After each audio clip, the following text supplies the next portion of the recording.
But my phone basically looks like a 15-year-old's after he's been out for an all-night drinking binge, which is at times slightly embarrassing. Welcome to Mosaic of China, a podcast about people who are making their mark in China. I'm your host, Oscar Fuchs. So it turns out Gigi from last week's episode has a lot of fans. There are many people out there who had read her and Anna Holmwood's translation of The Legends of the Condor Heroes, and the good news for those people is that Gigi's work continues and she's aiming to release the fourth book in the season in 2021. And no, I can't get you a discount. I also forgot to mention last week that I first met Gigi at a party in Shanghai hosted by my friends Sophie and Thibaut, so a belated thank you to them. This week we switch from the world of literature to the world of diplomacy. Today's conversation is with Tom Barker, who is a New Zealand diplomat in Shanghai. I first met Tom last year through a mutual friend, Gabby Gabriel, so my second shout out of the day goes to Gabby. And as for Tom himself, it's not often we get to hear on record from someone in his field, so I was very grateful to him for taking the time to speak with me. He somehow managed to be very frank and personable without saying anything that would lead to a diplomatic fallout. And before we get onto the interview, let me just give you a quick coronavirus update, something which I'm sure is keeping today's guest very busy these days. So it's March the 10th, 2020, and the main update this week is that anyone coming into China from countries such as Korea, Italy and Iran now need to go into quarantine at a location where they can be kept under medical observation. So this is new. Previously people were being asked to manage their own self-confinement. Otherwise, there's no updates to life in Shanghai, although I do just want to say, why on earth does everyone outside of China seem to be stocking up on toilet paper? I don't even understand the connection to the virus. I mean, hand sanitizer and face masks, yes, but toilet paper? I've been in China for the last 5 weeks, and I've never seen a shortage of toilet paper here. Anyway, now it's me who is on the verge of causing a diplomatic incident, so maybe I should stop talking and let's get on with the show. Well, thank you, Tom. I'm here with Tom Barker. Tom is the New Zealand Deputy Consul-General for Shanghai. Hi. Before we go into any conversation, the first thing I ask you or any guest is, what object have you brought? I bought my phone. The most tedious, boring, ubiquitous object everyone has. But for those who work in my line of work, it's also the chain that shackles us to our job. I mean, at least for me, it's an object which I have on me all the time. Quite literally, it has to be on my person 24/7, and it's a way that I can be contacted at all times. So it literally is the ball and chain which anchors me to both my job and to the way I exist when I'm in Shanghai. That must be mainly for security reasons, I'm guessing. It is. It's just information we have is so vital, and the way that we communicate with each other is so vital that it becomes really important. You always have your phone or whatever means you're using to communicate to the world on you. I'm from a very small country. New Zealand has 4.9 million people. So, we're a small country, and so when we lose things like an iPhone, people notice and they get very grumpy about it. Interesting. And does that also extend to other aspects? So I guess social media in general must be very tightly controlled. Yeah, I mean, I don't have a social media presence. That's for a variety of reasons, one of which is just that you have to be very careful of what you say when you represent a government. There are examples, a few other countries' governments, I should say, where people have inadvertently, after a couple of drinks, sent out a social media message they probably shouldn't have, and then the repercussions of that are quite awful.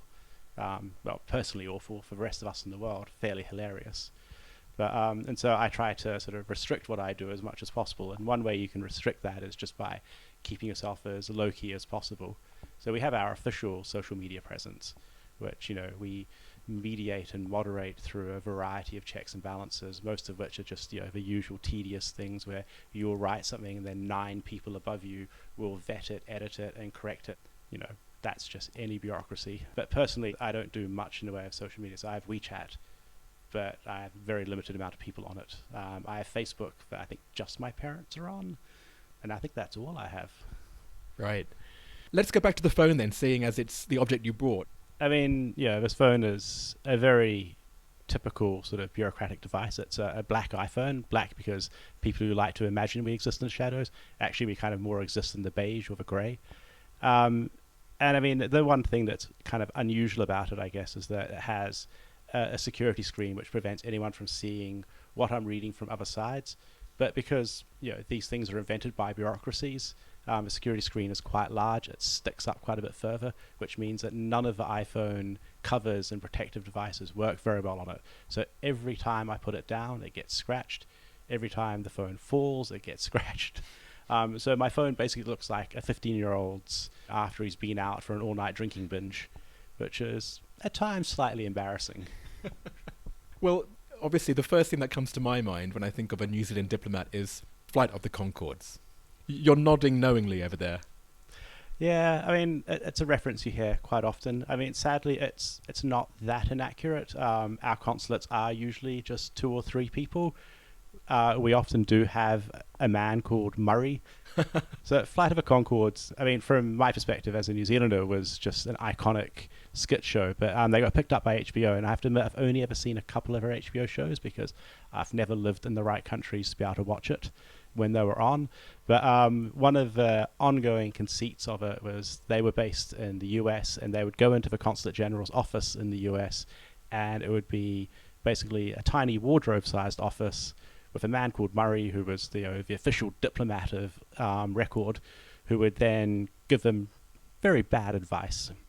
I like to think we don't do the very bad advice part, but I mean, when you compare us to every other embassy or consulate in the world, we are tiny. I've been to rather hilarious negotiations where I'll walk in the WTO, so I used to be a WTO negotiator, and I'd walk into these meetings with the Americans, and there'll be 15 people on one side of a table, and then me, and if I was lucky, my colleague on the other side of a table. Nice. So there are elements actually that they did get kind of right in that show. Parody always has that element of truth. It's what makes it so hilarious. The smallness of New Zealand, and also the overly friendly sort of attitude. I think those are things that we do quite well. We try to be as helpful as possible. We try to be useful. We try to be proactive. And with New Zealand being so small, like the conceit is that I can say, do you know X from this city? Do you know Y from that city? And actually you probably do. Yeah, so I mean, I've spent time in the UK where that is a drinking game. You go into a random person's house for they're having a party or something, and all of a sudden they'll be like, "Oh, there are 2 Kiwis here. Let's see who they know in common." And you're suddenly forced to sit next to someone and recite names and locations until you have a person in common. And the really annoying thing is often it works. Well, what about with the guys from the Flight of the Conchords themselves? Do you have any connections with those guys? Admittedly, I do. I was at Victoria University the same time they were, and spent time hanging out with them, though more peripherally, mostly because the wife of one of them, I'm not going to say who, was a very good friend of mine, and so, yeah. Well, there you go. The game does work. We have proof. And so, in terms of the consulate, which part do you work in, and what's the day in the life? So, I mean, I work in the political section as opposed to the trade promotion section, because I used to be a trade negotiator and I've worked in climate change. My role sort of encompasses those 2 areas primarily. I work in the trade and economics section. And so I do a lot of reporting around what's happening in the local economy, sort of how we help businesses interface in China. I also do a lot of work around the sort of the consular side, which is providing assistance and care to distressed Kiwis. Spend an awful lot of time doing speeches. Most bureaucrats and diplomats are just generally boring nerds, and yet somehow we're asked to go out to these places and try and be exciting and represent this incredibly dynamic, innovative country, and we are the opposite of that. And then I spend a lot of time researching what China's sort of looking at doing, the policy they're doing, to try and work out where New Zealand can either work with China to promote things like, for example, climate change, or where we can sort of try and influence China into a direction which we think is more beneficial to us, for example, in trade negotiations and developing regional trade architecture. Well, there you go. That's very well summarized. And you said that as part of your experience, you were in Geneva with WTO. So how did you end up here in China? What's your career background? After I finished university, I went to Seoul to visit a friend and to do a little bit of work teaching English. And my grand plan was Seoul was going to be a pit stop on my way to the UK, where I was going to study my master's in international relations. However, I mean, I found Seoul really fascinating, and while I was there, a friend of mine suggested that I enroll in one of the local universities there, which was quite good and was at the time trying to up its game with international students, was offering scholarships. And so as a joke, I applied, and they accepted me, which I was slightly surprised by. They were quite patronizing, their acceptance. They did a few times ask if I was, going to be able to cope with a workload. But they accepted me and they offered to pay for me. So yeah, I ended up doing a international relations degree in Seoul at one of their best universities. Then after that, I worked for a couple of random companies in Seoul, sort of doing translation and editing. Then ended up working for a Quango for the Korean government. And then out of that, moved back to New Zealand, ended up working for the government there, and public service apparently is a thing that I've always been destined to do because I've been doing that ever since. Which would be now how many years? I think it'd be about 10 years now. Yeah.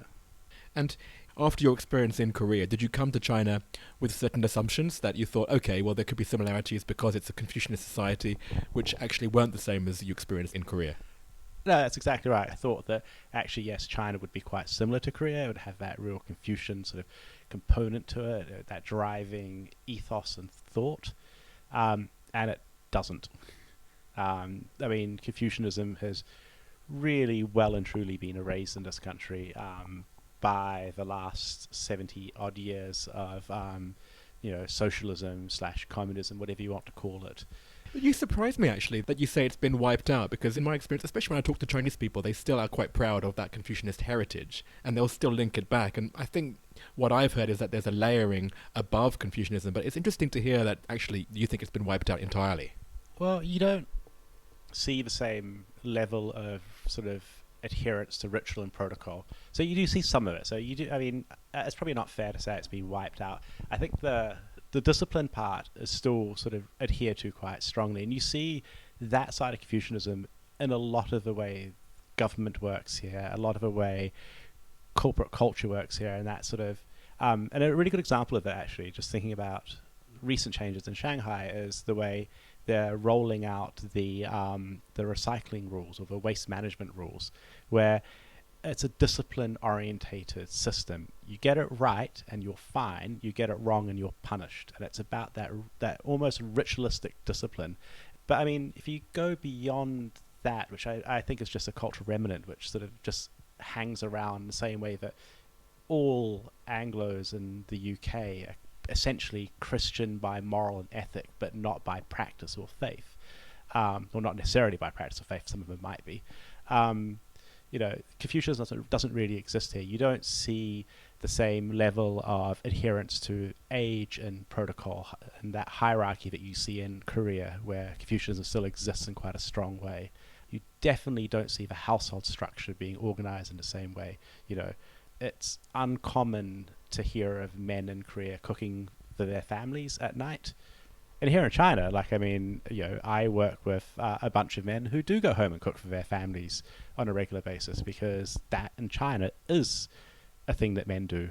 That egalitarian spirit that communism or socialism, however you want to classify it, has definitely been embodied more, and that runs counter to Confucianism in quite a strong way. Going back to life in China then, do you live in a place near other diplomats? Like, do you meet at the same events and attend the same functions? We are a very small, insular group. Imagine a school of fish.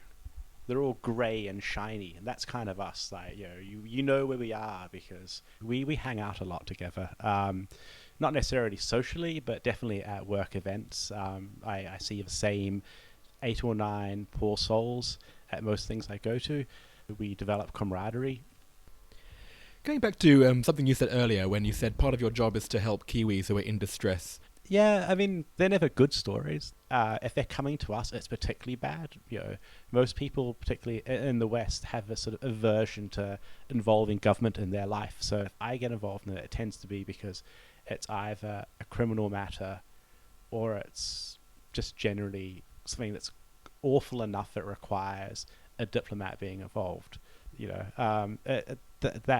It's always a really unpleasant situation, but it's also a deeply rewarding situation. So if you can walk out of that where you felt like you've helped someone, and you have someone who's just managed to take their partner's body home after a suicide or a death, and they're emailing you to thank you for the work you did. That feels like you actually helped, and it's the one time where I feel like we actually shine a wee bit, and we're no longer grey beige bureaucrats. We're plaid.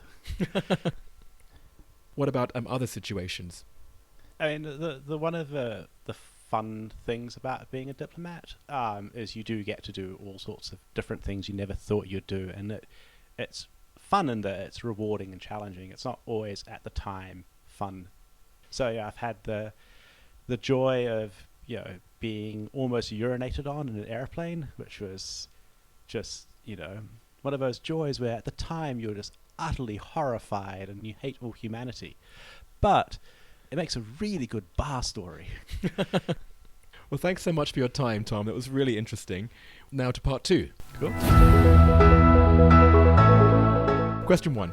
What is your favourite China-related fact or piece of trivia? At the moment, I'm really stuck on this one thing I heard this afternoon, which is that the skin of durians is not considered organic matter. And so when you talk about the Shanghai recycling regime that they're introducing and where you put certain items of your household waste, if you have a durian, it is not food waste. Because of? I assume because durian's disgusting. Do you have a favourite word or phrase in Chinese? I do, and this has been my favourite word since day 3 of being here. It's Wai Wang. I'm probably brutally mispronouncing it, but it's the external internet. We're in China where you have the firewall, so you have the internal internet, and then you have Wai Wang, the internet that the rest of the world has. And I just love the fact that they've had to invent a word for what the rest of us just call the internet. Yes. If you left China, what would you miss the most and what would you miss the least? That's such a hard question because there's so many things I would not miss about China. I mean, not the least, the ongoing irritation I have right now where every internet site and news site I read is currently unavailable, and I find it disappointing and slightly sad that is becoming a more frequent occurrence where you can't access the news. But actually the thing I think I'd miss the most and not miss the most is the same thing, and that is the delivery service you have here. Like, I love how easy it is to get food. I love the fact that you can dial up on your phone 100 different types of cuisine and it will get delivered within 30 minutes, and it's all amazing. I'll miss the convenience of that. What I won't miss is just the pile of plastic and crap that you're left with afterwards, and the way that that's incentivized this really awful behavior, which I notice even amongst myself and my family and my compatriots, of decadence and consumerism in a way which is quite harmful to the environment. And so I try to be socially responsible that way, and try to only order from places which don't use plastic, for example, or a more sustainable way they produce their food and deliver. But even then, it's still that sort of crass consumerism that convenience has produced. Is there anything that still surprises you about life in China? Oh, everything about life in China surprises me. I spend every day constantly amazed. If there isn't at least 5 things which slightly freak me out, then I'm probably not leaving my bedroom. Where is your favourite place to go out, to eat, to drink, or to hang out? No, this is a very hard one because, again, Shanghai is just full of amazing places. There is one place I particularly love. So on the outside, it's concrete, and it screams out, "You will be murdered in here."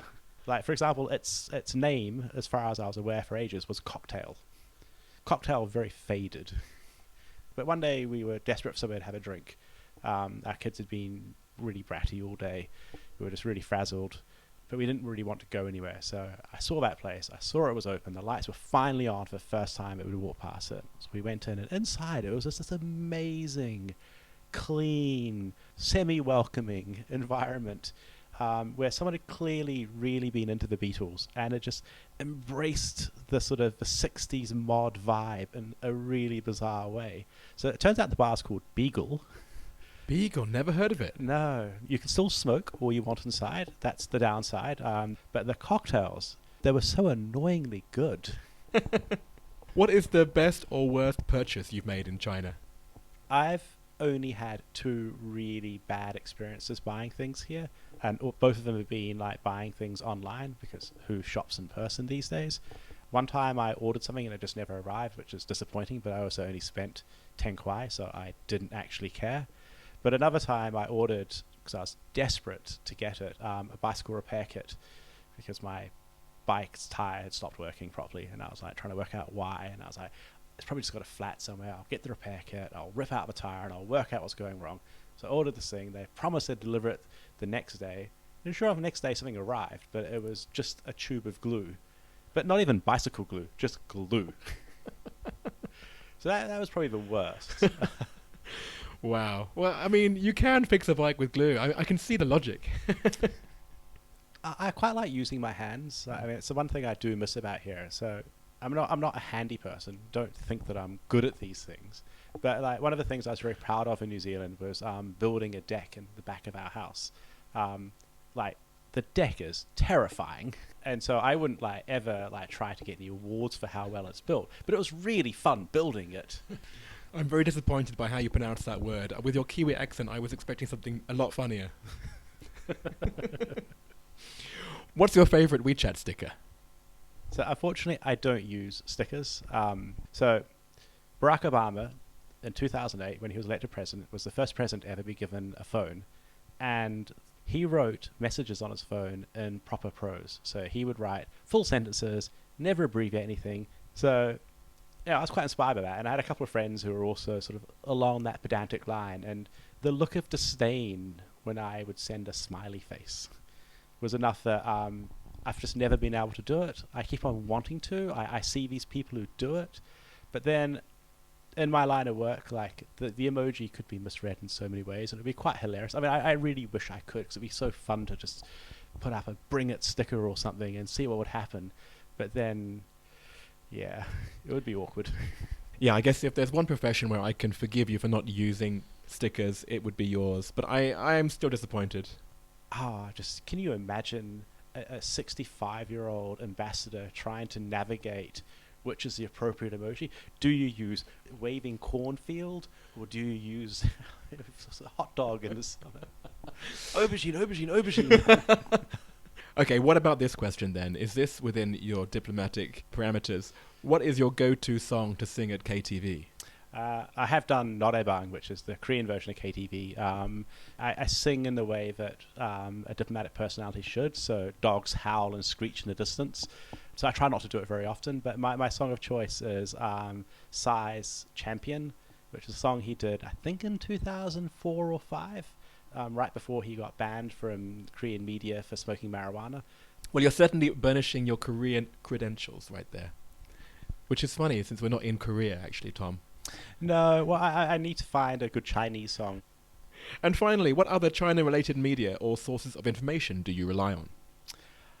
So, the media and the internet here is a bit difficult. I do like, there are quite a few places I do like. I really like China Skinny for their economic reporting, and these very interesting things that often aren't picked up on, and they just have a really fun approach to it. Well, thank you so much, Tom. And before you scoot off, the last thing I ask everyone who is sat in that chair is, out of everyone you know in China, who would you recommend that I interview for the next series? So my referral would be Tim Jackson, who's a patent attorney, originally from New Zealand, but now working in Shanghai. He works in a really interesting field for China. IP rights, patents and trademarks is a sort of emerging field, and there's a lot of really interesting stuff happening. So I think you'll have some quite fun and possibly quite confusing stories to tell you all. Great, I can't wait to meet Tim, and thank you again. Thank you very much. I hope you enjoyed that one, especially if you're a fan of all things Kiwi. I may have gone down the obvious route with references to Flight of the Conchords, but I think I deserve some credit for not saying anything about flightless birds, or dairy cows, or Lord of the Bloody Rings. But here is a China-New Zealand reference that I couldn't resist. Did you know that China, in fact, produces around 50% of the world's kiwi fruits? China is the world's #1 kiwi fruit producer, with New Zealand actually ranked 3rd. So who is in the 2nd spot? Anyone? Italy.